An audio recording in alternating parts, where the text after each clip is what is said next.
Now, this is what I really want you to understand. To get into the unitive world, underneath, underlying, and supporting the everyday practical world, there have to be certain alterations in one's common sense.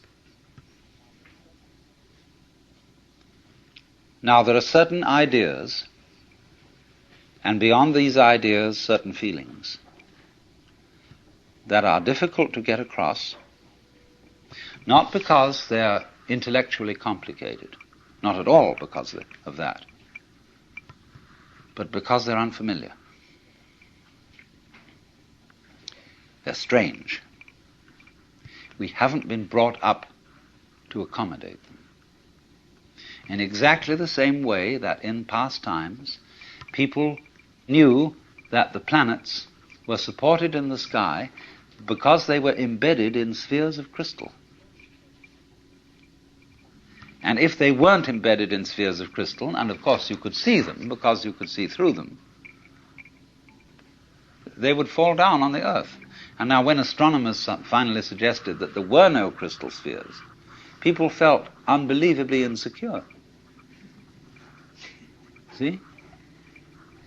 They had a terrible time assimilating this idea. Now, do you see what it involves to assimilate a really new idea? You have to do quite a flip. For example, there's some people whose number systems only account for quantities. 1, 2, 3, many. So they don't have any concept of four corners to a table. See, a table has many corners. And a pile of pebbles is, in that sense, equivalent in manyness to the four corners of a table. Now they have difficulty, you see, in beginning to assimilate the idea of counting through and numbering all those corners or all those pebbles. But we've done that. And so to us that is perfectly simple. But imagine the kind of mentality, the kind of person to whom that is not simple at all.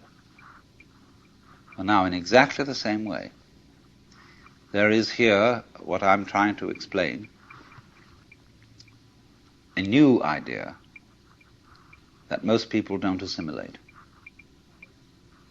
And that is the idea of the total interdependence of everything in the world. The Buddhists in Japan call it Jiji-muge. Jiji-muge. Between thing and thing, between event and event, there is no block. And they represent this imagistically as a network. Imagine a multidimensional spider web covered in dew in the morning. And every single drop of dew on this web contains in it the reflections of all the other drops of dew. And of course, in turn, in every drop of dew that one drop reflects, there is the reflection of all the others again. And they use this image to represent the interdependence of everything in the world. In other words, if we give this dewdrop image, if we put it into a linguistic analogy, we would say this: words have meaning only in context. The meaning of any word depends upon the sentence or upon the paragraph in which it's found.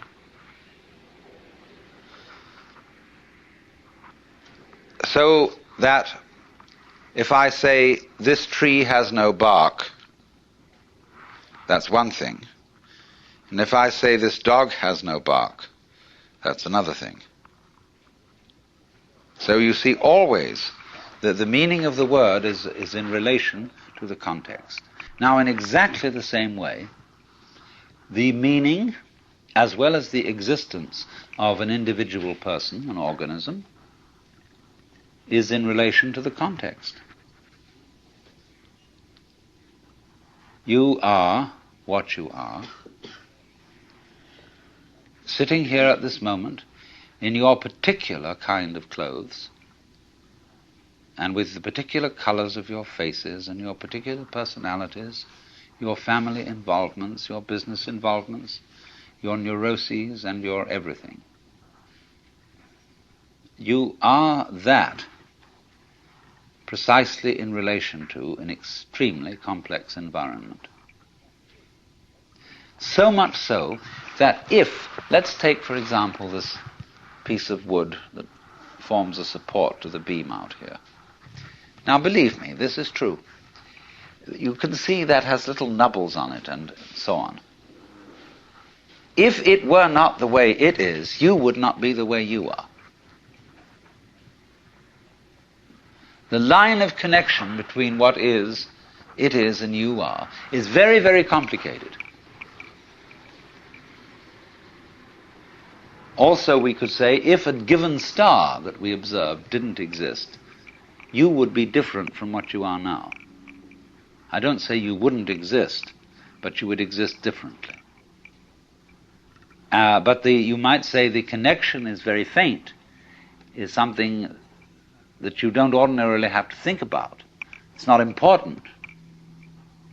But basically it is important.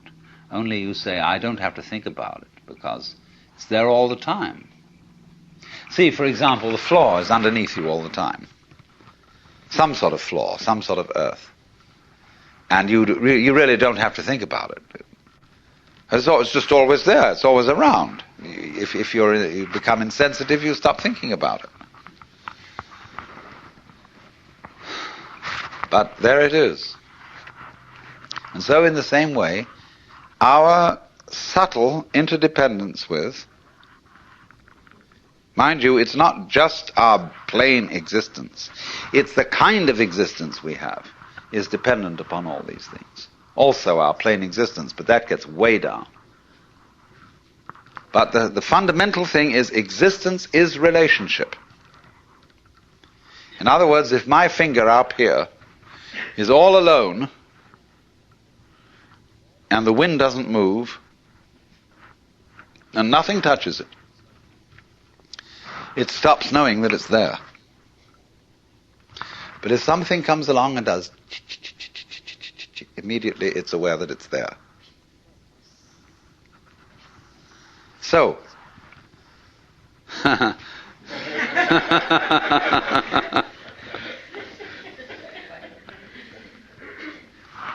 you see, it takes two.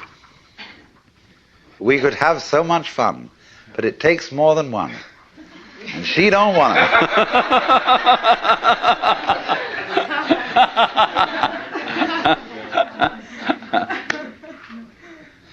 But in this way, you see, what we call duality, you can see, can't you, how duality is fundamental. It takes two.